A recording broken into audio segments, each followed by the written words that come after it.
Hebrews 6:1. Kaya't iwan na natin ang mga panimulang aralin tungkol kay Kristo at magpatuloy tayo sa mga aral na para sa mga may sapat na gulang. Grow in knowledge. Ama naming kataas-taasang Diyos, salamat po sa inyong presensya, sa inyong pagpapala, sa inyong mga anak. Salamat, Panginoong Hesus, sa inyong pagtuturo, sa inyong mga tupa at kawan, at inihiling namin, Banal na Espiritu, kayo ang patuloy na magbigay ng liwanag, karunungan, upang maunawa namin ang mensaheng nagmumula sa kataas-taasan. Dinadalangin namin ang bawat isa na maging mayamang sisidlan ng inyong karunungan. Salamat sa pangalan ng Panginoong Hesus. Grow in knowledge. Hebrews 6:1, let us stop going over the basic teachings about Christ again and again. Let us go on instead and become mature in our understanding. Following Jesus is growing in the knowledge of Him. Dito sa atin sa Day by Day, our focus had always been on education from day one, on searching and leaning towards an improving understanding of God, of Jesus, and of the Holy Spirit, of course. We are leaning towards a loving, practical, empowering application of the teachings and practice of Jesus. The teachings and practice of Jesus is supposed to empower, to accept, to love, to dignify, to edify people. Luke 2:52, Jesus grew in wisdom. Patuloy na luwawak ang kanyang kaalaman. Dapat tayo rin. Patuloy na lumawak ang karunungan, lalo na tungkol kay Jesus at sa kanyang teachings. Paul grew and developed in knowledge. 1 Corinthians 13:11, sinasabi ni Pablo, bagamat siya'y kilalang guro, nanguna sa napakaraming dynamic na pagtuturo. Nung ako'y bata pa, ako'y nagsasalita, nag-iisip, at nangangatwirang tulad ng bata. Ngayong ako'y mayroon ng sapat na gulang, iniwan ko na ang mga asal bata. Paul grew up from childish or childlike spiritual thinking, reasoning and speaking, into spiritual maturity. Dapat tayo rin. Hindi tayo dapat ma-stuck sa pagiging childlike or childish in our thinking, in our reasoning, in our theologizing, and in our spreading of the good news of the gospel. 1 Corinthians 13:12, sinabi pa nito ni Pablo, now, we see things imperfectly, like puzzling reflections in a mirror.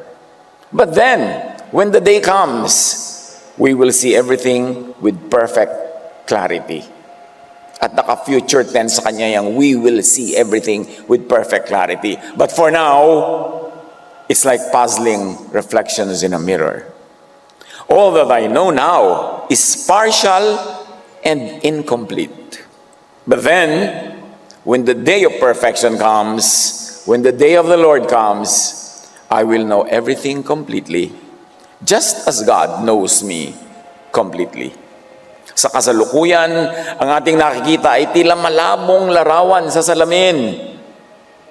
Bahagya lamang ang nalalaman ko ngayon, sabi ni Pablo.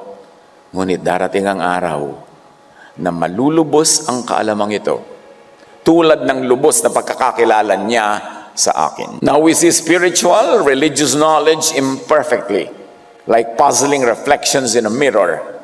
Hindi malinaw. In fact, madalas malabo.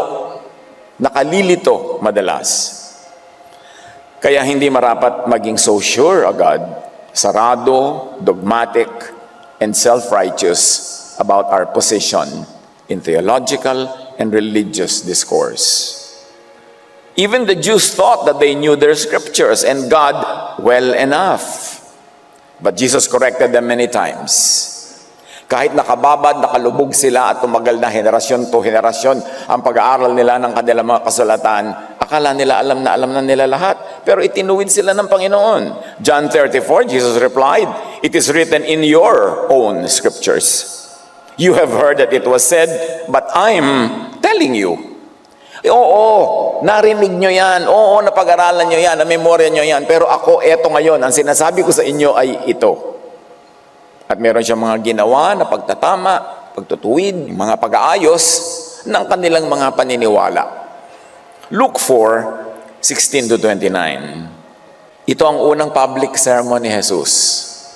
Very interesting ang kanyang mensahe. Pumasok siya sa sinagoga, binuksan ang mga rolls of scripture, nagbasa, at pagkatapos, eto, nag-comment na siya. Ngunit sinasabi ko sa inyo mga Israelites, maraming biyuda sa Israel nung panahon ni Elias, nang nagkaroon ng taggutom sa buong lupain. Subalit, hindi pinapunta si Elias sa kanino man sa kanila, kundi sa isang biyuda sa Sarepta, sa lupain ng Sidon, outside Israel. In other words, sa dinami-dami ng biyudang Israelitang nagugutom, hindi sa kanila pinapunta ang propeta para magpala doon, kundi sa isang biyudang ni hindi naman Israelite. Sa dinami-rami ng mga may ketong sa Israel, patuloy ni Jesus, noong panahon ni Eliseo, wala ni isa mang pinagaling at nilinis, maliban kay Naaman na isang taga-Syria. In other words, Jesus was saying, you are not God's favorite as much as you read, believe, and say. Di ba nakakasindak yun, nakakagulat, nakakakalog para sa mga Israelites na paniwala na sila na lang ang bukod tanging kaisa-isang kamahal-mahalan ng Ama sa Langit. Sabi ni Jesus, oh no. Sa tinagal-tagal ng panahon may taggutom, may mga tagketong, ang mga pinagpala ay hindi galing sa inyo, kundi kabilang sa ibang lahi, kabilang sa ibang bayan. Huwag kayong masyadong ethnocentric. Nagalit ang lahat ng nasa sinagoga nang marinig ito. Nagsitayo sila at itinaboy siyang palabas papunta sa gilid ng bundok na kinatatayuan ng bayan upang ihulog siya sa bangin. Can you imagine people gathering for prayer, for worship, tapos biglang bayolente. At gusto na nila ngayong ihulog sa bangin yung speaker. First public sermon pa lang yan ni Jesus.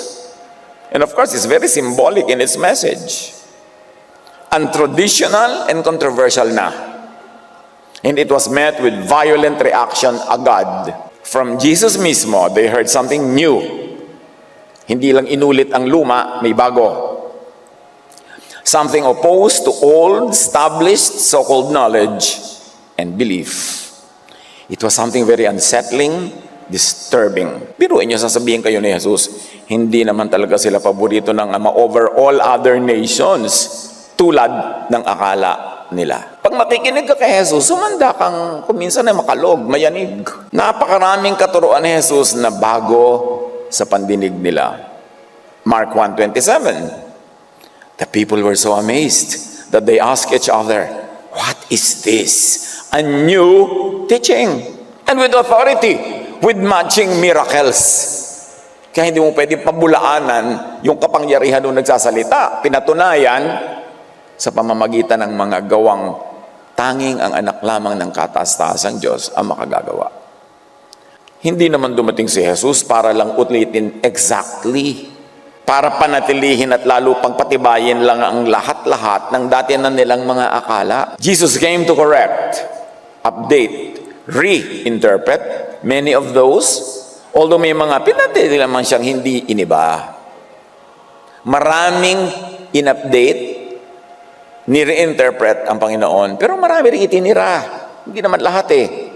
Lahat ng mga universal moral laws, itinira niya. Yung mga huwag kang magnanakaw, huwag kang magsisinungaling, huwag kang makikiapid, galang ang iyong ina't ama, lahat yan.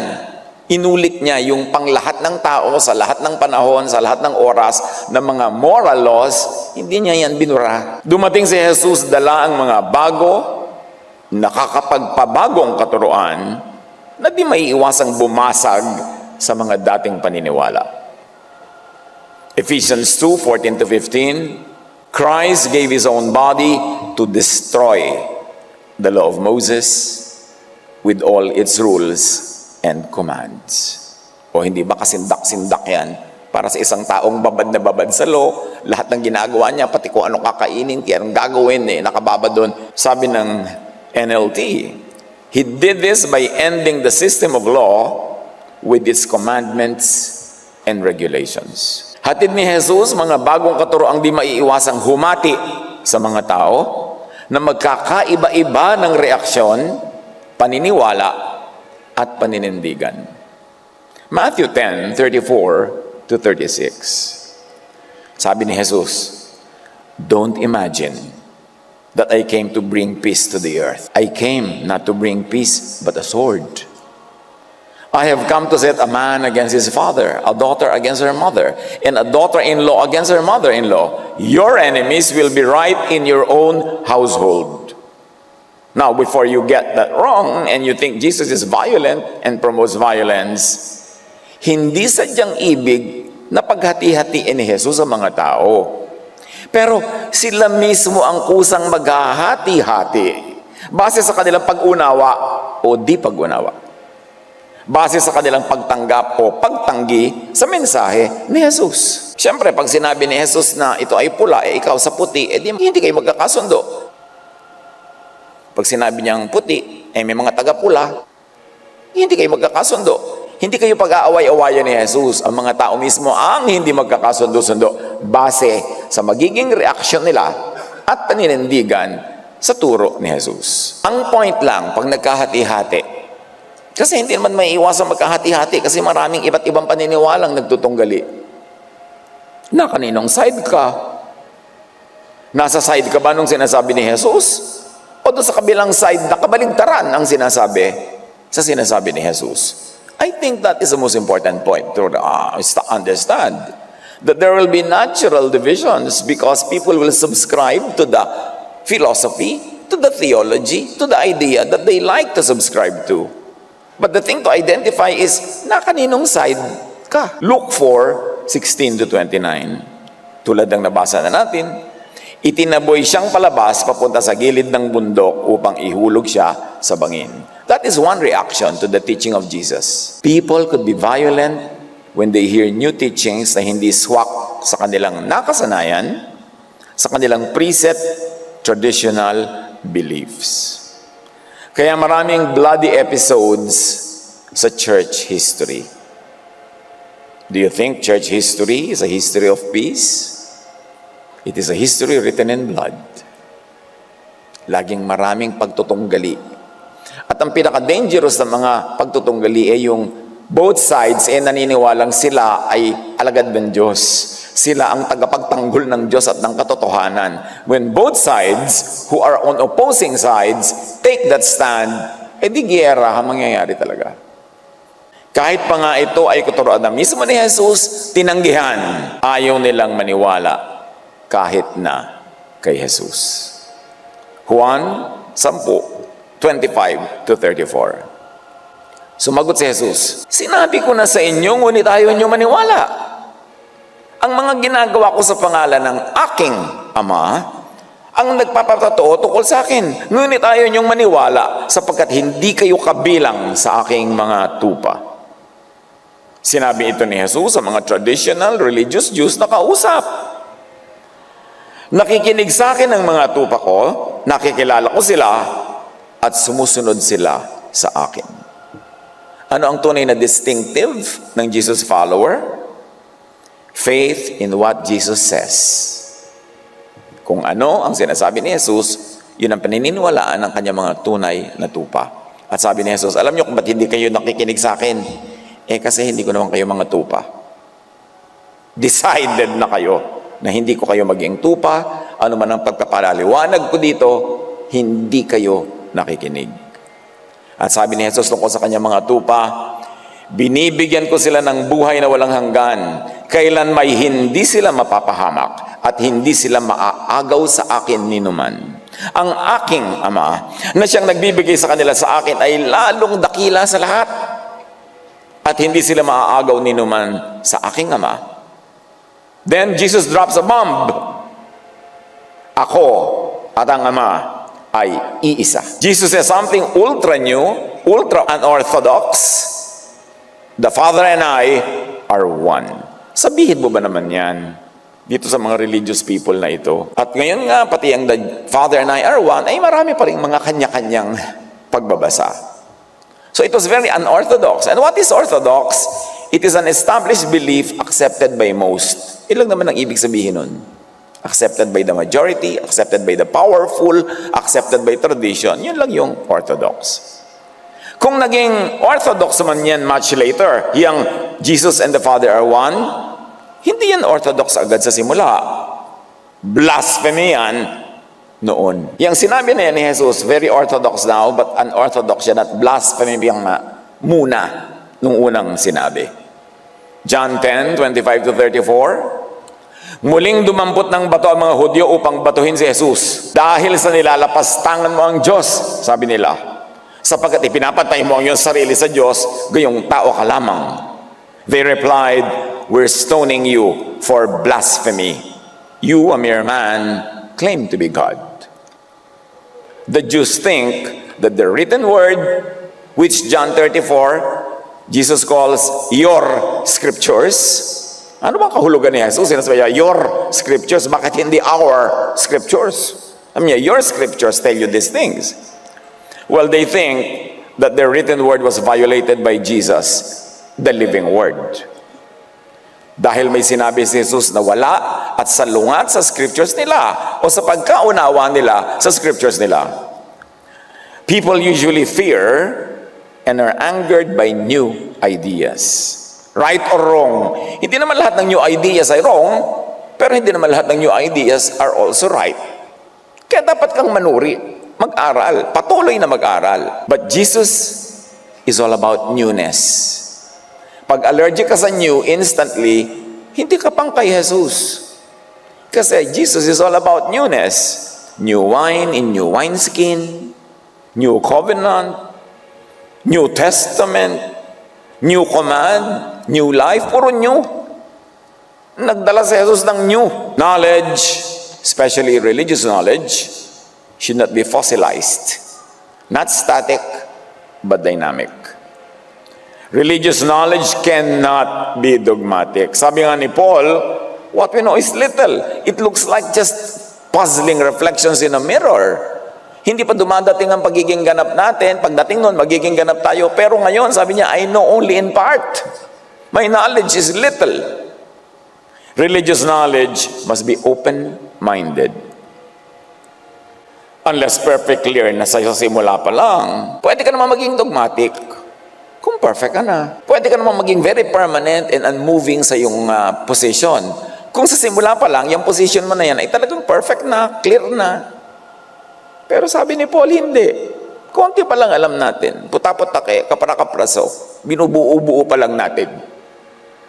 John 1:12, but all who believed him, bagong persona, si Jesus, biglang pumasok sa equation sa buhay nila and accepted him, bagong idea, he gave the right to become children of God, a new family, new status, children of God. And the new way to that status is faith, not by the usual obedience to the law. New belongingness, family of God, outside and beyond of Jewish exclusivity and limits. Ito kasi yung mga Diyos, sanay sila lang anak ng Diyos, sila lang paborito ng Diyos, kaya ngayon ang unang binasag ni Jesus. Tapos ngayon, pag naniwala ka kay Jesus na bagong dating lang sa equation, at least as far as their consciousness is concerned, biglang member ka na ng family of God, not through a Jewish religion, not through an Israelite nationality, not through a Hebrew heritage, but through faith. Di ba sobrang bago yan? Paano ang hindi maniwala at tumanggap? Magiging anak ka ba ng Diyos? Mabibilang ka ba sa pamilya ng Diyos? Yan ay iba na namang usapin. Those close-minded people should have not tried to kill Jesus the messenger. They should have instead listened to and studied the message. When there is a discourse and you want to be shooting, shoot the thought, not the thinker. Merong argumento, i-attack mo yung argumento, hindi yung nag-argue. Hindi yung may na-argue siya, sinasabi niya yung idea, tapos sabi mo, ikaw, pangit. Di ba? Bugi, Hindi siya yung issue. Ang issue yung mga ideas. Dapat nasa level ng ideas ang discussion, hindi nasa personal level. But all that violence comes from thinking that they already knew God perfectly and that they were the sole exclusive custodian of the truth. That they were the protectors of truth. Oras na may relihiyosong taong nag-isip na siya ang protector ng Diyos.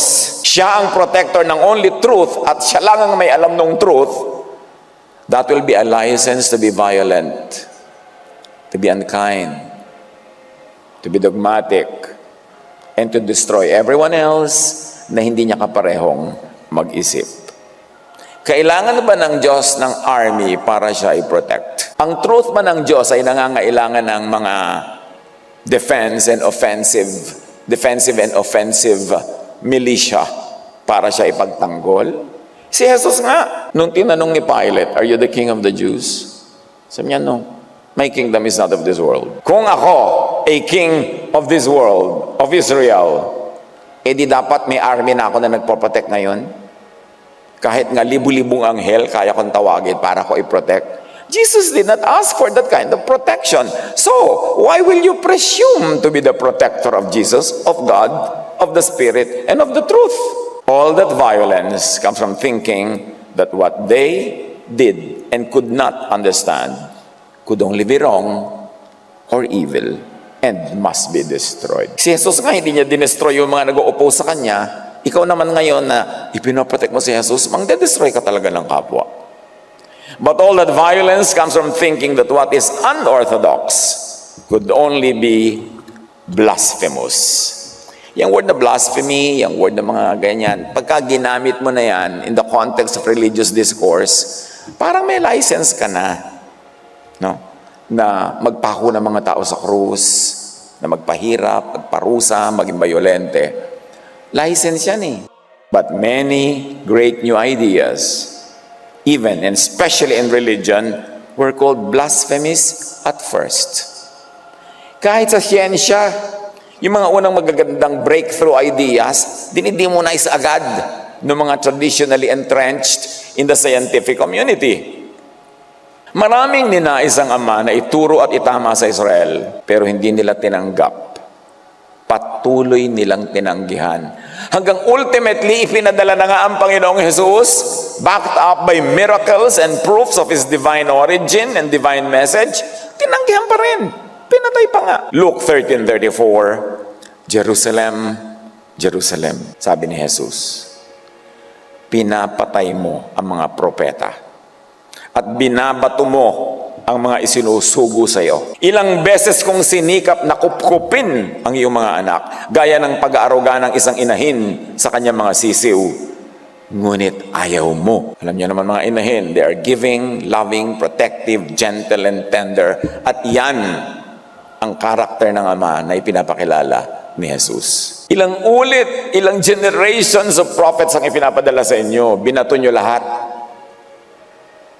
Itinatanghal nyo yung mga pinipili ninyo na mga Diyos-Diyosan sa inyong paligid. Kaya talagang continuous learning, which demands continuous unlearning, is important. Hindi ka pwedeng matuto ng bago kung hindi ka willing bitawan ng luma. Hindi kasya sa loob ng utak ang luma at bago, lalo't kung sila'y nagtutunggali. Kaya napakaganda ng ating term sa Tagalog, paghuhunos dili. Paghuhunos, pagpapalit, like paghuhunos ng balat ng ahas. Dili, thought. Pagpapalit ng isip. I'm sure sa iba pa nating mga languages in the many regions of our country, may equivalent yung paghuhunos dili. Hindi ko lang alam. Pero marami yan. Pagbabagong loob. Importante, baguhin mo yung nasa loob, sa loob ng utak mo. Kasi may bago. Kaya yung English na born again, in one of our workshops sa Philippine Bible Society, where sometimes I'm very eagerly participating sa mga translations, ay merong ideya na yung word sa English na born again ay maganda sa Tagalog, pagbabagong loob. Kasi yun ang kahulugan, yun ang dynamic meaning. Pag sinabi mong you must be born again, tinagalog mo lang, kailangan kayong panganak na muli, wala namang naipaliwanag. Pero pag sinabi mong kailangan ka magbagong loob, clear. Yun ang message kasi ng pagiging born again eh. Mabago ang espiritu, mabago ang isip, mabago ang loob. God's seekers must be willing to grow out of old knowledge, to grow into new knowledge, and to grow up into new levels of awareness. Because God changes us from glory to glory. Paano ka ma-change into higher glory kung kapit-tuko ka doon sa old glory? Kailangan may willingness. God seekers must be willing to change their minds when, as one matures, a better, a clearer understanding is revealed by the Spirit outside of and beyond traditional boxes. Pag mananatili ka dyan sa maliit na kahon na kinakalagyan mo, hindi ka lalaki. Para nung traditional times sa China na yung mga aristocratic ladies, matigas na metal ang sapatos para hindi lumaki yung paa nila, para hindi sila maobligang maglakad, magtrabaho, magbukid, kasi aristocrat sila. Dahil nakakulong sa maliit na sapatos yung paa, hindi talaga lalaki. Ganon din ang nangyayari sa utak. Pag kinulong mo, syempre hindi lalaki. Acts 2:12-18. This is pivotal sa church history, sa history of revelation of the truth of God. Nung bumaba ang Espiritong Banal sa mga mananampalataya, na tila mga dilang apoy, bumaba mula sa kaitaasan, na siyang logo natin para mga dila ng apoy, na parang dove na galing sa kaitaasan na dumapo. They spoke in the tongues, in the languages of the many Jews who grew up and are living in foreign countries. These believers spoke in the languages of those nations. Languages na naiintindihan when you assemble the United Nation. Kasi kanya-kanyang wika na dinig ng mga tao in their own ears, in the language of their now home countries.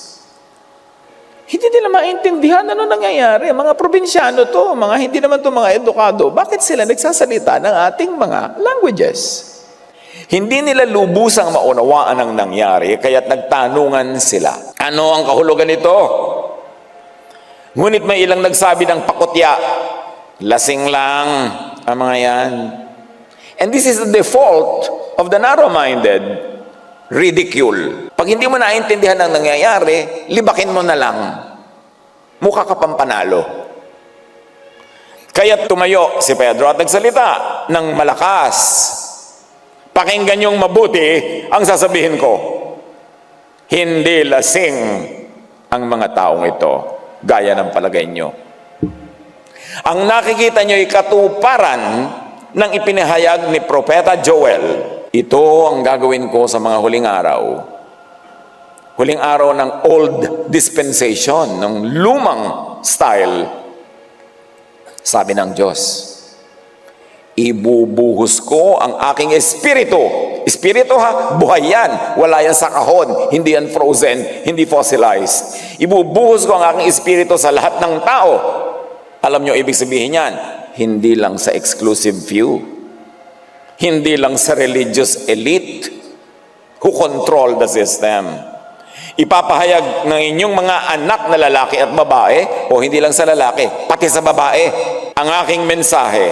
Ang inyong mga kabataang lalaki, pati kabataan, hindi lang matatanda, ay makakakita ng mga pangitain. Ano ang pangitain? Outside of what is already written, seen, and known. Kasi bakit naman ibibigay pa sa pangitain kung nakasulat na? Di basahin mo na lang yung nakasulat. In other words, ilalabas ko ang inyong utak, ilalabas ko ang inyong knowledge, ang inyong consciousness sa mga maliliit na kahon na nilakihan nyo. Tatanggalin ko ang mga limits kung sino ang magsasalita ng mga katotohanan mula sa kataas-taasan. Hindi lang matatanda, pati bata. Hindi lang mga lalaki, pati babae. Ibibigay ko sa lahat, mga karaniwang tao, hindi lang sa mga religious elite. Can you imagine what happens when that happens? At sa pagpapatuloy ni Pedro, sa pag-quote kay Joel, at ang inyong matatandang lalaki ay magkakaroon ng mga panaginip. Oh, it's beyond and outside the box. Kasi kung nakasulat na lang yung sasabihin sa'yo, di magbasa ka na lang, ba't ka pabibigyan ng panaginip? Sa panahong yon, ibubuhos ko ang aking espiritu at ipapahayag nila ang aking mensahe.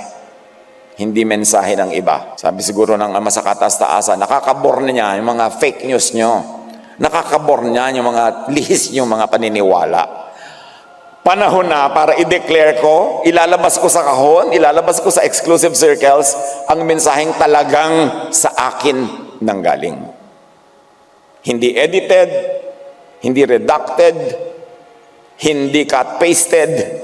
Ito ang galing sa aking mensahe. Revelation, especially of new knowledge, is democratized, taken out of exclusive religious circles and sources. At sabi ni Pedro, ang nagaganap na ito ay isang phenomenon para patunayan na totoo nga na naganap na ang sinabi ni Joel. Katulad ng mga himala na ni Akiba at ikinambal ni Jesus sa kanyang mga pagtuturong bago, sinamahan din ng ganitong himala, speaking in many different languages, yung pagdedeclare na the age of the Spirit, of revelation by the Spirit, of revelation that is democratized, that is inclusive and not exclusive, this age had begun. And that was more than 2,000 years ago. Inimplement ba yan ng Church of Jesus? God seekers must be willing to change their minds when a better understanding is revealed by the Spirit, tulad ng nangyari sa Pentecost, and by Jesus. By rereading, reviewing, re-understanding Jesus. Hebrews 7, the old requirement about the priesthood was set aside. The old requirement was set aside because it was weak and useless. For the law never made anything perfect. Can you imagine hearing that from a traditional background? Sabi niya, yung matandang pamamaraan ay inaisang tabi na dahil mahina at walang silbi. Ang law, sabing ganon, cannot make anything perfect. But now, we have confidence in a better hope through which we draw near to God. Jesus is the better hope. Jesus is the one who guarantees the better covenant with God. Better than iba, better than nauna, this is new, this is better. At dalayan ni Jesus. Kailangan buksan mo ang puso mo para marinig mo yan. Marami, malaki ang iniba ng pagdating ni Jesus. Kasi naman, kung wala naman palang iibahin, bakit pa siya magsasayang ng pagod na dumating? Para lang pala ulitin na parang photocopy ang lahat-lahat. Mas marami, malaki ang dapat pa sanang naiba kung mas nakinig at mas sumunod lang ang mga tao. Matthew 13:13-15, sabi ni Jesus, nagsasalita ako sa kanila sa pamamagitan ng mga talinghaga, sapagkat tumitingin sila ngunit hindi nakakakita, at nakikinig ngunit hindi naman nakakarinig ni nakakaunawa man. What is Jesus saying? Panay ang pakinig nila pero wala sila naman talagang naririnig. Panay ang tingin, panay ang basa, pero wala naman talagang nakikita. Natutupad nga sa kanila ang propesiya ni Isaias na nagsasabi, makinig man kayo ng makinig, hindi kayo makakaunawa kailanman. At tumingin man kayo ng tumingin, hindi kayo makakakita kailanman, sapagkat naging mapurol na ang isip ng mga taong ito. Mahirap makarinig ang kanilang mga tainga at ipinikit nila ang kanilang mga mata. Hindi napapikit, hindi napikit, ipinikit intentionally. Ayaw nilang makakita. Kasi ayaw nila magbago. Ayaw nila magbago ng posisyon. Ayaw nila mayanig, makalog. Duhat man, sumasarap pag kinalog sa asin. Ayaw na nilang tumingin sa ibang pananaw at sa ibang angles para silang walang gagalaw sa Yeyevonel. Sinong umabot sa Yeyevonel? Marami. Walang gagalaw, walang kikilos, walang iibahin. Sabi ni Jesus, ayaw nila eh. Sabi niya, kung gusto lang sana nila, kung hindi gayon, sana'y nakakita ang kanilang mga mata. Nakarinig ang kanilang mga tainga. Nakaunawa ang kanilang mga isip at nagbalik loob sana sila sa akin at pinagaling ko sana sila, pero hindi yun na nangyari. Sayang. Mark 8:17-18. Dahil alam ni Jesus ang kanilang pinag-uusapan, sinabi niya sa kanila, mga disciples mismo to ha, yan nag-uusap-usap. Hindi pa ba kayo nakakaintindi? Hindi pa ba ito abot ng inyong isip? Disciples yung kausapan. Wala ba kayong mata? Bakit hindi kayo makakita? Wala ba kayong tainga? Bakit hindi kayo makarinig? Dapat makinig ng mabuting mabuti kay Jesus. Lalo na ang mga disciples. Kita nyo to mga disciple kasama araw-gabi. Hindi pa rin makarinig, hindi pa makakita kung ano-ano mga pinagsasasabi outside of the script ng kanilang shepherd. John 8:43, bakit di nyo maunawaan ang sinasabi ko? Hindi ba't ito'y dahil sa ayaw ninyong tanggapin ang itinuturo ko? Ginigit nyo yung tradisyon nyo? Dapat handang tanggapin ang turo ni Jesus. Dapat susunod kay Jesus. Sa Papuri 2, may awit doon ng ating very own Pastor Gami Alba. Ang title, Susunod Ako. Sa Papuri 2 din lumabas yung awit ng ating kapatid na si Junji Marcelong, Pintong Mahiwaga. Napakaganda nung album na yon. Balik-balikan nyo. Unlearn old ideas when they are replaced by Jesus with new ones. Because Jesus is the living Word. Jesus is not the frozen Word, not the fossilized Word, but the living Word. And living means lumalaki, nabubuhay, responsive. Kung ano yung need mo, tinutugon, sinasagot. Paano ka sasagutin ang mga needs mo ng mga tradisyong libong taon ng frozen? Merong pwede pa rin, pero maraming kailangan na ng updating. Because Jesus is the living Word.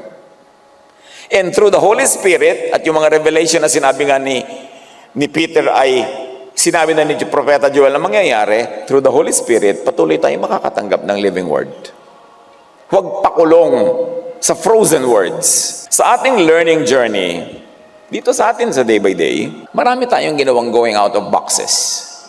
Appreciating that all creation and created things belong to the Father, that the earth is the Lord's. We reclaim, we redeemed even our cultural heritage. Na ang mga cultural heritage, indigenous heritage are usually viewed, judged, and labeled as demonic by other-styled Christianities. Nung minsan nga, nagwo-worship tayo, gumagamit tayo ng mga instrumento, may mga kaibigan ako na galing sa ibang church, na may sarili naman church, linggo, nagdatingan.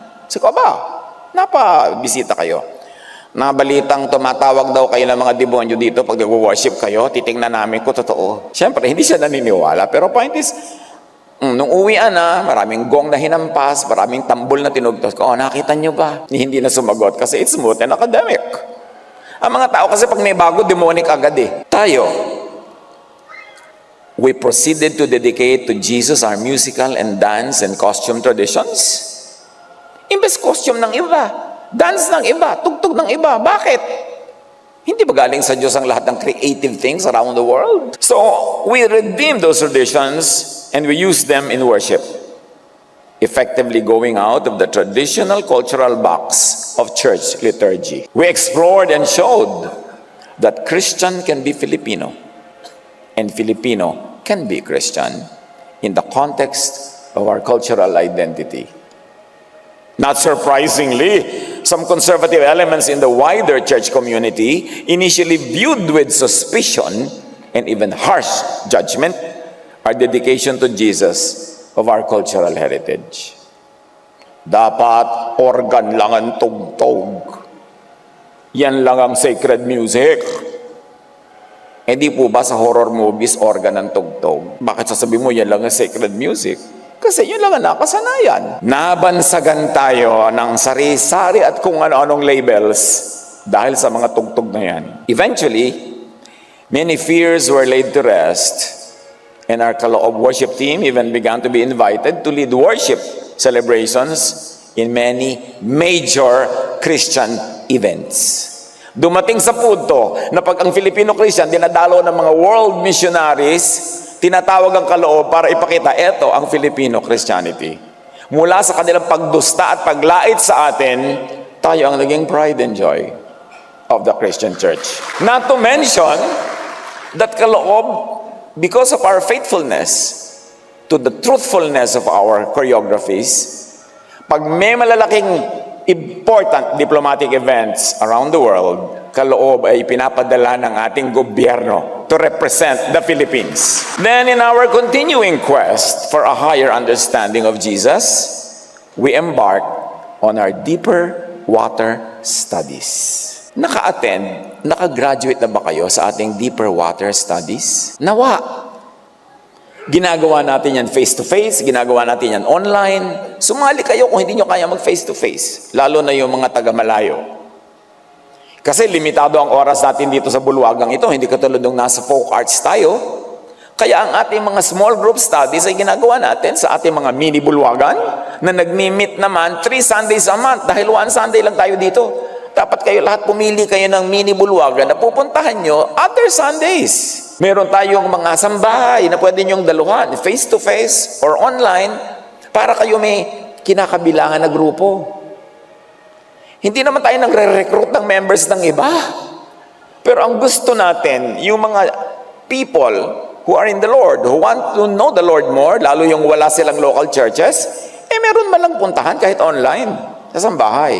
And you know, we think about a Filipina who lives in a remote village in Norway, na wala siyang church na mapuntahan, wala siyang kababayan na makita, sumali sa mga sambahay natin. Kaya natin itinatayo ang mga yan. Hindi tayo para mag-recruit ng mga members ng iba. Lagi natin sasayo, kung member na kayo ng iba, masaya kayo dyan, huwag na kayong gumalaw. Diyan kayo mag-yeye bonel. Pero yung walang mapuntahan, walang masulingan, we have to offer them something. At yan yun, sambahay. Magsalihan kayo dyan. So, this deeper water series, napakahalagang study ito. Mas malalim. Hindi mga tulad ng paulit-ulit lamang na napag-aaralan natin ng paulit-ulit lang taon-taon. They are all focused on knowing and appreciating more deeply and expansively the teachings and the deep examples and the deeds, the works, the examples of Jesus, above and beyond the usual in-the-box reading and interpretation. Beyond statements of faith, slogans, and sound bites, we wanted to understand more deeply the meaning of salvation in and through Jesus. Bukang bibig na yan pero naiintindihan ba talaga? We want to understand more deeply the meaning of freedom in Jesus, of rest and peace in Jesus, of eternal life in Jesus. Ano ba yan? Mga gasgas na salita. Pero dapat laging pinag-aaralan para lumalim ang pagkaunawa. We wanted to understand these concepts more deeply. Bakit? Bakit ba nagre-study pa tayo, nagre-review? Kasi on the ground, in real life of many of those who know these doctrines, wala naman talagang makita o maramdamang deep, effective, operating freedom, rest, and peace. Kaya dapat mong reviewin, teka, for all the teachings about love, about rest, about peace, bakit hindi tayo restful? Ba't hindi tayo peaceful? Bakit hindi tayo loving? Pero ang daming slogan. Kaya dapat unawain muli. Tapos ang tagal-tagal na sa religion, nakababad na sa religion, ay laging may issue ng nawawalang salvation and eternal life. Hindi naaalis yung guilt, fear, takot at takutan. Hindi natatanggal yung occasions of self-righteousness and judgmentalism. Kutakot-takot ang mga nambabato at nababato. Nasaan yung love? Nasaan yung rest? Nasaan yung peace? Bakit mula nung sumali ako sa religion, nasuong ako sa walang katapusang religious wars, not with other religions, but with fellow Christians sa ibang sekta? Nasaan yun? All, in spite of Jesus' clear and emphatic teachings and practice, Lord ba talaga si Jesus? Nasusunod ba talaga siya? Kaisa-isa na lang ang iniwang command, love. Loving ba tayo? Yun ang dapat tanungin. Kaya natin nakuhin yung word na Pharisees, Jesusness, kung ano mga noun. Naghahanap kasi ako sa dictionary ng tamang word. Wala ay, sabi ko, Jesus na ma-invento nga ito, Jesusness. Ibig sabihin lang naman ng Jesusness, tulad yun ng appleness, atisness, diba? Pineapple-ness. Ibig sabihin yung kanyang essence, yung kanyang quality, yung kanyang flavor, edi yun yung Jesusness, yung pagiging Jesus. pagiging maka-Jesus. So, nakuha natin yung Pharisees to define traditional religious teachings, beliefs, and practices that contradict the reinterpretation, the filtering by Jesus of traditional teachings. So, generic na yon, hindi yung laging tungkol technically sa mga Pharisees noong unang panahon. But when you see the spirit, the flavor of those Pharisees, yun ang tinatawag natin ngayong Pharisees. It is not confined anymore to the technical meaning of Pharisee. Ephesians 2:14-15, Christ gave His own body to destroy the law of Moses with all its rules and commands. Pinawalang bisa niya ang kautusan, kasama ang mga utos at mga alituntunin. So Pharisees is traditional religious teachings and practices that Jesus already voided, modified, reinterpreted, and fulfilled. And remember, fulfilled not always literally and mechanically, as some people would like to think fulfillment is, but in His own unique way, but filtered through His essence, Jesusness. Linawin natin that when Jesus says, I came to fulfill the law, yung fulfillment dapat i-define. Kasi kung literal fulfillment niya of all the law, ang dami-dami niyang hindi finulfill, binangga pa nga, at iniba. So, ibig sabihin, yung ng fulfillment na yan, hindi literal to the letter fulfillment. Kundi, when you do not fulfill the letter of the law, Jesus was fulfilling the intent, the spirit of the law. And the intent, the spirit of the law is to love. Lahat ng mga utos na yun, ang ending dapat, love. Love the community, love the nation, love the family, love your fellow men. Pero, nawala na yung love sa pagsunod ng letter. Kaya aral pa tayo ng aral. Kahit, especially out of the usual mental, doctrinal boxes. Sa ating mga pag-aaral naman, tayo para nagpipiknik. Di ba? Pag nagpiknik ka, ay, ang ganda naman dito na tayo tumira, bili natin ang bundok. O, di, pwede. Pero may mga picnic naman na uuwi ka rin sa pinanggalingan mo. Hindi naman lahat ng pag-aaral, kung saan kang stage ng pag-aaral inabot, doon ka na forever. Pwede ka pa rin bumalik sa dati, pwede bumalik ka halfway. Hindi yun final, hindi yun period. Picnic nga excursion. And it's good to do mental excursions. To get out of your usual mental box. At kung gusto mo bumalik, hindi bumalik ka. Pero pag may nakita kang ibang mas magandang position of the thought, di doon ka. Importante yung ganung attitude. To be tentative. Bakit naman tayo lumalabas pa sa box? Kasi nga, staying inside those boxes for the longest time seems to not have given people significant freedom, rest and peace, spirit and essence of love and grace. Sa dami ng pagtagal do sa boxes, parang kulang pa rin yung significant Jesus-like attitude na dapat ay ma-develop. When the ending does not work, you must change the details of the equation. Sa kabila ng lahat ng karelihiyosohan, buhay na buhay ang Pharisees. Even, and especially, among those who profess to know Jesus. Yung mahal ko si Jesus, pinagtatanggal ko si Jesus, kaya babakbaking kita, gigibain kita, wawasakin kita. Kasi love ko si Jesus. Ganun. Kaya pinipigaan natin ang scriptures to get the real, deeper essence of Jesus. At tayo naman ay laging in consultation with scholars and experts.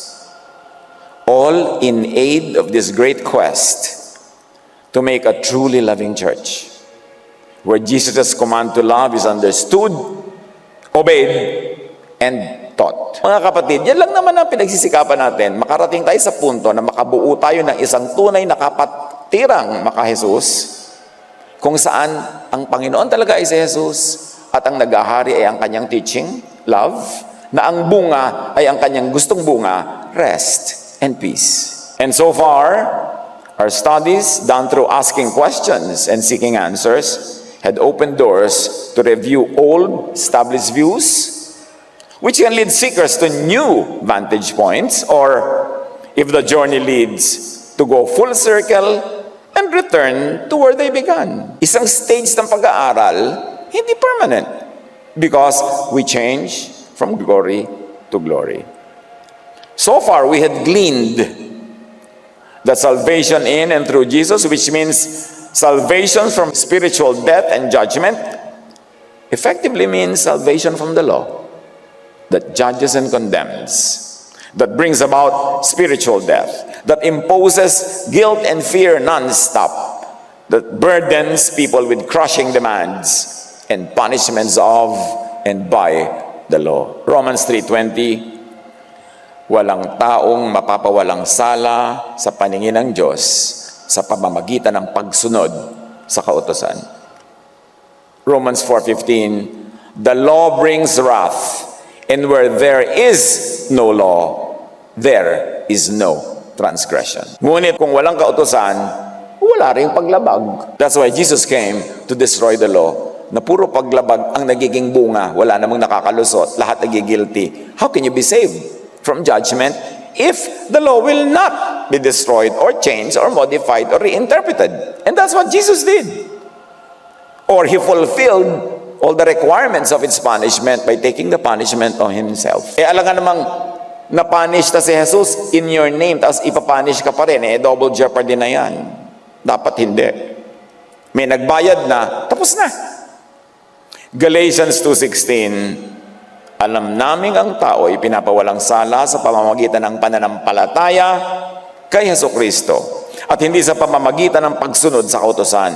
Sapagkat walang taong pinapawalang sala sa pamamagitan ng pagsunod sa kautusan. The Jesus salvation is salvation from the punishment by the law in eternity. It is also salvation from the burden of the law in the here and now. Effective both sides of eternity. Romans 8:1-3. If you belong to Christ Jesus, you won't be punished. The Holy Spirit will give you the life that comes from Christ Jesus and will set you free from sin and death.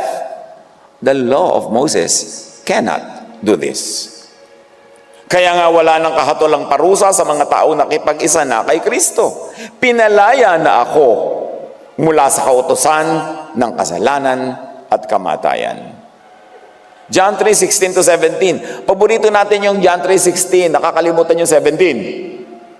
God loved the people of this world so much that He gave His only Son, so that everyone who has faith in Him will have eternal life and never really die. God did not send His Son into the world to condemn its people. Yan ang 17. He sent Him to save them. Jesus was never sent by the Father to condemn. It is never our business to condemn. Isinugo ng Diyos ang kanyang anak hindi upang hatulan ng parusa ang sanlibutan, kundi upang iligtas ito sa pamamagitan niya. Jesus did not condemn people, even those who did not welcome Him. Tingnan niyo itong spirit of Pharisees even among the so-called disciples. Luke 9:54-55. Dadaan sila sa isang bayan, pupunta sila sa isang lugar, hindi sila tinanggap ng mga tao. Nang nakita ito ni Santiago at Juan, sinabi nila, Panginoon, gusto niyo po ba ninyong magpaulan na kami ng apoy mula sa langit upang sila'y lipulin? At sinasabi ng mga ibang versions, tulad ng ginawa ni Elias. Ngunit hinarap sila ni Jesus at sila'y pinagalitan. Hindi ninyo alam kung anong espiritu ang nasa inyo. Disciples, ha? Gusto magpaulan ng apoy. Tupukin yung mga tao. Sabi ni Jesus, hindi nyo alam kung anong espiritu yung nakatira sa inyo. Ang anak ng tao, ako, ay naparito hindi upang ipahamak, kundi upang iligtas ang mga tao. Mga disciples mismo, napaka-Pharisaic, may ibang espiritu na hindi nila alam kung ano. Galatians 5:1, Christ has set us free. This means we are really free. Now, hold on to your freedom and don't ever become slaves of the law again. How to not become slaves of the law again? Yan ang dapat pag-aralan. The Jesus Church, the church we strive to develop, nurture, and grow, is free. Must be free to fully receive the love of God through Jesus na walang sagabal, haharang, and to freely love others and oneself as God and Jesus loves. Now, this free to love doesn't mean giving people all the license to be evil. Don't overread. But to be free to love Jesus, to accept Jesus, to accept people like Jesus does. Kasi haharangin ka ng law to be very loving. Lalagyan ng restriction, limitations, deadline. But the Church of Jesus must be free to love like Jesus. Together, let us make a church that is truly free to receive God's love and grace. Free to give love to others and oneself as God, as Jesus loves. Paano ba magmahal ang Most High God as Jesus embodied and exhibited? Paano? At yan ang ating calling. Together, let us make a really loving church. Where love is the law. Kailangan na naman kasi hanap ka ng hanap. Nasaan ba talaga yung love? Kung natatandaan nyo yung pelikulang Oliver Twist, 1970s pa yata yun. Ang kanta doon, where is love? Kung sa hamburger, may naghahanap ng where is the beef? Dapat hanapin mo naman sa church, where is the love? Pumunta ako dito, nagbiyahe ko na ang layo-layo, tapos babatuhin niyo lang pala ako dito.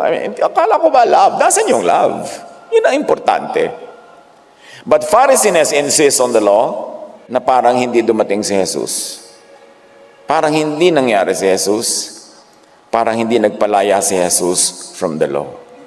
Together, let us make a Jesus church where love is the law. Mga kapatid, pumikit kayo sandali. Pikit! Imagine a loving church. Imagine. O, dilat na. Yung darating ka, hindi ka kailangan magmaskara. Hindi ka kailangan magpanggap. Hindi ka kailangan magbadal-banalan. Dahil baka sipain ka pagka hindi ka banal. Yung makakapagtapat ka talaga na mga iniisip mo, mga problema mo na hindi ka husgahan, nagmamahalan kayo, hindi naman kayo magtotolerate ng mga kabalbalan. Of course not. Pero hindi kayo nanguhusgat ng babato. Imagine a church that is a safe place where you don't have to be defensive and neither you have to be offensive. Yun ang church ni Jesus. Yan ang dahilan kaya tayo aral ng aral para mabuo natin yun. Hindi para makipagtalo kanino man. But examine how things are on the ground. Yung tunay na nagaganap sa totoong buhay. Yan ba? Love? Rest? Peace? Acceptance? Healing one another? O wounding one another? Pakikipagtulungan sa mga kapwa mo seekers? Siyempre seeker din yan. Baka mamaya mapalihis siya ng ganung daan. So, huwag ka dyan, dito tayo. Pero di mo naman siya kailangang bugbugin. Dahil meron siyang dinaanan na hindi mo gustong daan. Kasi nga nagtutulungan, you are fellow seekers. Kaya sabi ni Jesus, you do not really hear. Di kayo nakikinig. Freedom from Pharisees is necessary for people to really be able to receive God's love and to love like Jesus. Gracious, unconditional, accepting, inclusive. Hindi exclusive. 1 John 4:17-18. This is how love is made complete among us. Paano mo malalaman na kumpleto ang love? There is no fear in love. But perfect love drives out fear because fear has to do with punishment. Kung lagi kami nakaambang punishment, di fear ang bunga. Sabi niya, pag may fear, walang love. The one who fears is not made perfect in love. They are made perfect in fear. So rest and peace in Jesus is rest from the punishment by the burden of the law and rest from the fear of punishment. Rest from hard work of policing, judging, and stoning others as demanded by the law. Rest from hypocrisy and hiding one's inability to obey all the law all the time. That is having peace with our humanity, having peace with our imperfect state, and not being always afraid to be punished, but always seeking to grow more and more in Jesusness. This Jesus church of spiritual peace and rest is what we endeavor to make. What we like to have and reside in, what we intend to provide for the spiritually tired, troubled, and oppressed, the Jesus people that need the Jesus love. Matthew 11:28-30, sabi ni Jesus, lumapit kayo sa akin, kayong lahat na nahihirapan at lubhang nabibigatan sa inyong parenthetically, my suggestion, sa inyong religious pasanin of guilt and fear, at kayo'y bibigyan ko ng kapahingahan. Tatanggapin ko kayo, mamahalin ko kayo, iibigin ko kayo. And from there, we begin your restoration work. But we don't begin with the requirement of perfection. Because pag yun ang requirement, hindi ka pwedeng lumapit. But we work towards that. Pasanin ninyo ang aking pamatok, which is love and grace, my suggestion. At matuto kayo sa akin, hindi sa iba, sapagkat ako'y maamo, hindi mabangis. At ako'y may mababang loob, hindi mapagmataas. Pag sa akin kayo lumapit, makakatagpo kayo sa akin ng kapahingahan for heart, mind, emotion, and thought. Sapagkat madaling dalhin ang aking pamatok. Bakit ba pinapabigat? At magaan ang pasaning ibibigay ko sa inyo. So ang tanong mo, magaan nga ba itong pasanin kong ito? Madali ba? Kasi kung hindi, baka hindi galing kay Jesus yan. John 14:20-21. Sa araw na yon ay malalaman ninyong ako'y nasa Ama at kayo na may nasa akin at ako'y nasa inyo. Napaka-important sentence. Kayo nasa akin, ako nasa Ama, di kayo nasa Ama at ang Ama ay nasa inyo. It's like a circle. Ang tumatanggap sa mga utos ko, at ano ba yung utos niya? Di ba love? At tumutupad sa mga ito, ang siyang umiibig sa akin. So, sino daw talaga umiibig kay Jesus? Yung tumatanggap sa kanyang utos. Ang umiibig sa akin ay iibigin ng aking Ama, iibigin ko rin siya, at ako'y lubusang magpapakilala sa kanya. Paano mai-improve ang pagpapakilala ni Jesus? Paano mag-i-improve ang ating pagkakakilala? Magsimula ka by obeying the command of Jesus, which is to love. So pag ginawa mo na yan, madadagdagan ang pagkaunawa mo kay Jesus. Bibigyan siya ng ganap na liwanag o kaliwanagan. 2 Corinthians 4:3-5. Kung may talukbong pa ang magandang balita, which is love and grace, yan ang magandang balita. Salvation through love, through grace. Kung may talukbong pa ang magandang balitang ipinapahayag namin, ito'y may talukbong lamang sa mga napapahamak. Hindi sila sumasampalataya sapagkat ang kanilang isip ay binulag ng Diyos ng kasamaan sa daigdig na ito upang hindi nila makita ang liwanag ng magandang balita tungkol sa kaluwalhatian ni Kristo na siyang larawan ng Diyos. Si Kristo ang larawan ng Diyos. Ang turo ni Jesus ang siyang mensahe ng Diyos. They don't understand this message about the glory of Christ, who is the exact likeness of God. How to know and see God? Invisible.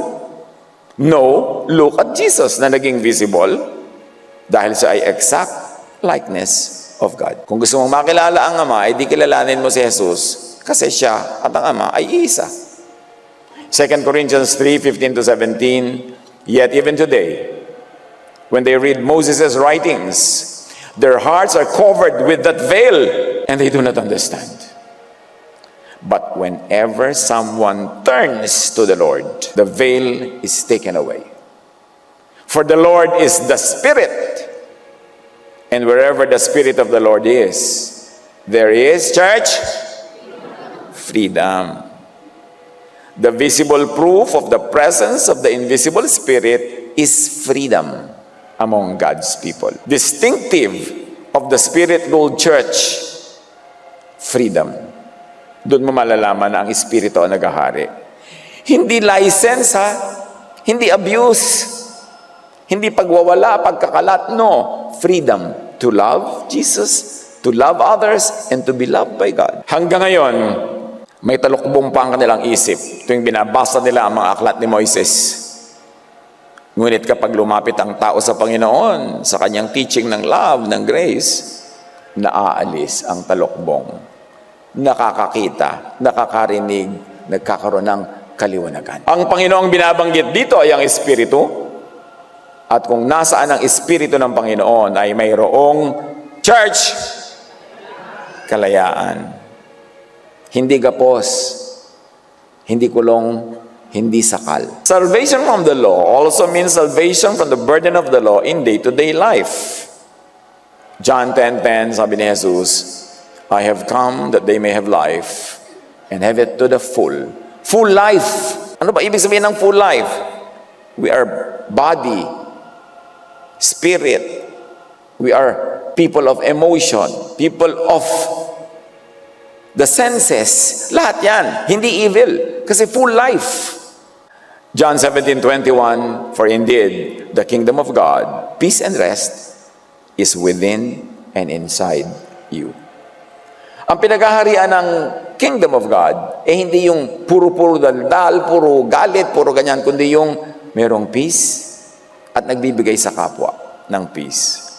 We see Jesus fulfilling the requirement of the law for sacrifice by offering himself as the perfect eternal payment and ransom for those who were judged under the law.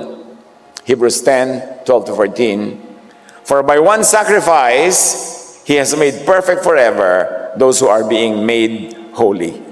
Napaka-central, napaka-relevant ni Jesus sa salvation. Kung napapansin nyo, para tayo nag-review from 101 to 301, hanggang 399 pa, kung gusto natin. Kasi nga, ang topic natin is growth. So, binakas natin kung saan nanggagaling yung growth sa simula, sa basic, at dapat going out of boxes. So, para na rin review class ito. We see Jesus fulfilling the law, not by always mechanically, literally following and imposing it to the letter, which most of the time could be burdensome and oppressive, but by fulfilling the loving, liberating intent of the law. Sometimes the letter of the law, often the spirit of the law, yun ang pinufulfill ni Jesus. We see Jesus fulfilling the law by interpreting, reinterpreting, and applying the law in the most gracious and loving Jesus way. We see Jesus filtering the interpretation of the law through God's love and grace, making its application kind and loving. Sa kwento sa John 8:4-7, na halos ay national anthem na natin na kwento, teacher, sabi nila, yung woman caught in adultery, alam niyo na yan. This woman was caught in the act of adultery. The law of Moses, and specifically Leviticus 20:10 and others, commanded us to stone such women. Now what do you say? We are commanded to stone. We are commanded to kill. When they kept on questioning him, he straightened up and said to them, let any one of you who is without sin be the first to throw a stone at her. So hindi naman kinancel ni Lord yung law, but Jesus read and interpreted and applied it his way. John 8:7, yung walang kasalanan ng qualified mambato, filters Leviticus 20:10. Tuwing meron kayong gustong ibato sa kapwa na merong verse na kakabit, padaanin nyo muna sa Jesus filter kung papasa kay Jesus. At itong Jesus filter, ayan, yung Leviticus 20:10, ibabato sana, pero nung dumaan sa Jesus filter, hindi nalusot.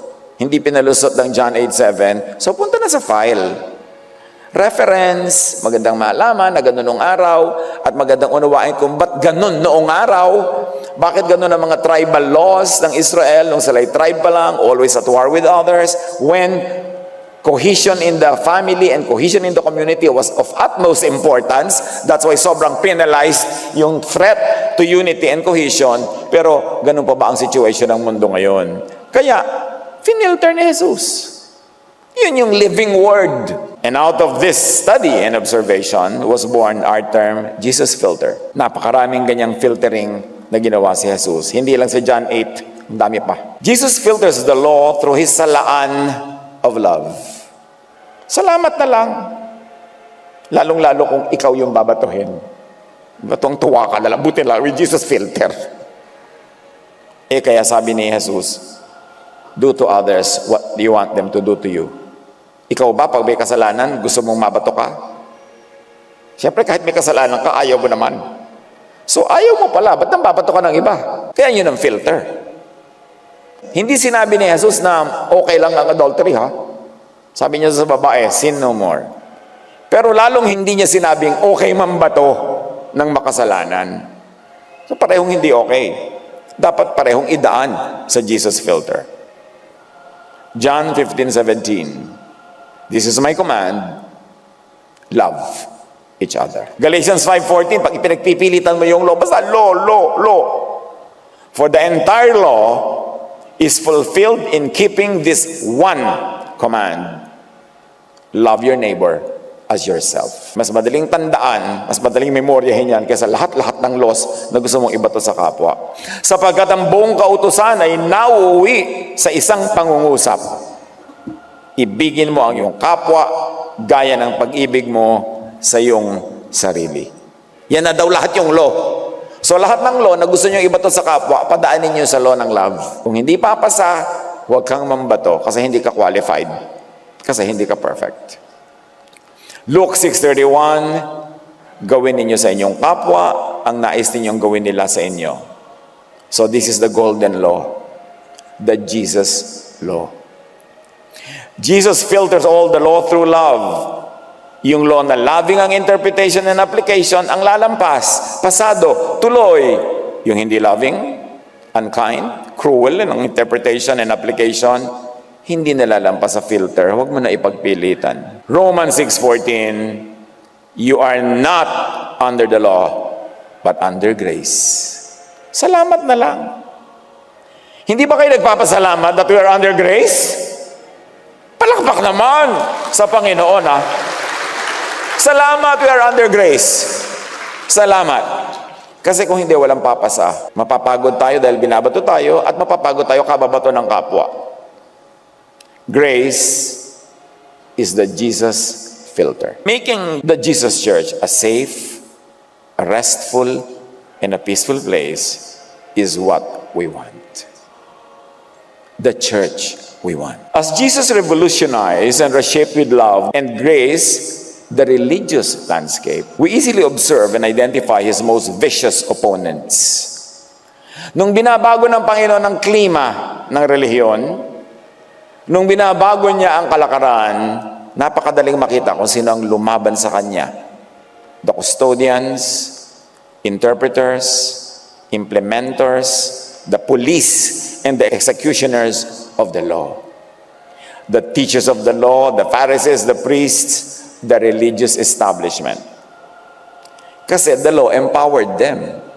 Imagine, ikaw ang custodian ng law, ikaw ang interpreter ng law, ikaw ang police at ikaw ang judge. Edi ang powerful mo. Luke 6:5, then Jesus said to them, the Son of Man is Lord of the Sabbath. And it's a very important teaching among the Jews. And up to now, among the true Jews, importante pa yan. And must be respected kung Jew ka. Matthew 12:9-14, sabi ni Jesus, OA naman ang interpretation niya sa Sabat. Hindi ka na pwedeng gumawa ng mabuti, kahit mabuti, dahil Sabat. Sabi niya, it is lawful, hindi bawal, tulad ng sinasabi ng inyong mga leaders, to do good on the Sabbath. But the Pharisees went out and plotted how they might kill Jesus. Imagine, papatayin mo si Jesus kasi sabi niya, it is lawful, it is good to do good on the Sabbath. Their teachings, deeds, and methods that needlessly burdened people, that Jesus opposed and invalidated, that is what we generically call now Pharisees. Matthew 23:4, nagpapataw sila ng mabibigat na pasanin sa mga tao. Matthew 23:13, woe to you, sabi ni Jesus, teachers of the law and Pharisees, you hypocrites! You shut the door of the kingdom of heaven, of peace, love, and rest, in people's faces. You yourselves do not enter, nor will you let those enter who are trying to. Sabi niya, pinagsasarahan nyo ng pinto ng kalangitan, which is pinto to peace and to rest and to love ang mga tao. Palibasa, hindi kayo pumapasok, ayaw nyo rin magpapasok. Imposibleng maghari ang love, peace, and rest in the climate of Pharisees. Kaya nga nagdudugo ng mga tenga ng marami sa inyo, kauuli ko, Pharisees, Jesusness. Kasi yun talaga ang issue. Imposibleng malasap ang kingdom of God within us kung nakatira ang Pharisees sa puso at isip. Matthew 23:1-13, hinahadlangan ninyo ang mga tao upang hindi sila makapasok sa kaharian ng langit, to enter rest and peace. Hindi na nga kayo pumapasok, hinahadlangan pa ninyo ang mga nais pumasok. You know, we clearly see Jesus at work over Pharisees. Malinaw naman yung tunggali malinaw naman yung dividing line. We take note that the major difference between Jesusness and Phariseeness root in the basic, fundamental differences in teachings, personality, attitudes, methods, and religious outlook of Jesus and that of the religious leaders who opposed him. Doon nag-uugat ang lahat ng giyera na yan. Magkaiba ang character, personality, attitude, methods, outlook ni Jesus at ng kanyang mga kalaban. Jesus came to incarnate, reveal, personify, represent, and make known His God and Father, the Most High. Mark 5:7, kahit ang mga evil spirit, kilala si Jesus at ang kanyang ama. With a shriek, He screamed, "Why are you interfering with me, Jesus, Son of the Most High God?" Colossians 1:15, the Son is the image of the invisible God. Si Kristo ang larawan ng Diyos na di nakikita. What is the picture of God? Eh di yung picture ni Jesus. Yung picture, yung kanyang pagkatao, yung kanyang karakter, yung kanyang mga teaching. 2 Corinthians 4:4, they don't understand this message about the glory of Christ, who is the exact likeness of God. But the conflict, rooted in basic teachings and practice of Jesus and those of his opponents, inevitably lead a seeker to ask and study if Jesus and the Jewish leaders who opposed him subscribed to the same beliefs and teachings. If Jesus was the image of the invisible God, the perfect representation of the Father, how come the religious establishment of his time seemed to project, personify, represent a very different inspiration and standard and teaching? Bakit magkaiba? Bakit nila kinalaban at ipinapatay si Jesus? Napakainang pag-aralan. At siguro hindi ka matatapos sa pag-aaral niyan. And this is what we have been trying to understand. We are studying, comparing, contrasting the image of God projected and articulated by Jesus and the image projected, articulated, embodied, exhibited, and implemented by the Pharisees. We seek to know the Father and God that Jesus reveals. At siyempre, ang paraan ng revelation, ang standard, ang pangkilala sa Ama, ay ang anak mismo at ang kanyang teachings and practices. The Son defines the Father. Matthew 11:27, no one truly knows the Son except the Father, and no one truly knows the Father except the Son, and those to whom the Son chooses to reveal Him. Walang nakakakilala sa anak kundi ang Ama, at walang nakakakilala sa Ama kundi ang anak at ang mga pinili ng anak na pagpahayagan niya. Therefore, kilalanin, ipakilala ang Ama kung paano ipinakilala ng anak. Bakit ba naman kasi aral pa tayo ng aral at review pa ng review? Kasi nga, ibig natin kilalanin pa ng mas lubos ang God and Father of the Lord Jesus para makasamba at mas makasunod pa tayo ng tama. We are reviewing to know more and more the Most High God and Father of Jesus as defined by the image, essence, and character projected by Jesus. Jesus is truth. Truth sets free. At this point in our journey into Christ-likeness or Jesusness, move forward na tayo. Halinang mag-focus talaga sa totoong major project. At yun ay ang pag-unawa, pag-interpret at pag-apply ng teachings, practice, and examples of Jesus. Forward march into Jesusness ang ating project. Yun naman talaga ang hangad. Ecclesiastes 12:12-13, my child, let me give you some further advice. Be careful, for writing books is endless, and much study wears you out. Kapagod yan. That's the whole story. Here now is the final conclusion. Fear God and obey His commands, for this is everyone's duty. And Jesus summarizes all the commands. That is, church, love. Inantay pa talaga yung PowerPoint. Isa lang naman yung command, di ba? Love. So sabi ni Solomon, siya, tama na yung sobrang kaaaral, nakakapagod yan. Mag-focus na lang kayo dito. Love. Kasi yan ang utos ng Diyos. Matthew 22:37-40, Jesus replied, "You must love the Lord your God with all your heart, all your soul, and all your mind. This is the first and greatest commandment. A second is equally important. Love your neighbor as yourself." The entire law and all the demands of the prophets are based on these two commandments. Jesus restates, reinterprets, and filters the commands. Jesus clarifies and gives his new and final command, love. John 13:34-35.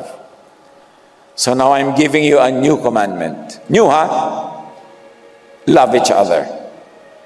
Just as I have loved you, you should love each other. Your love for one another will prove to the world that you are my disciples.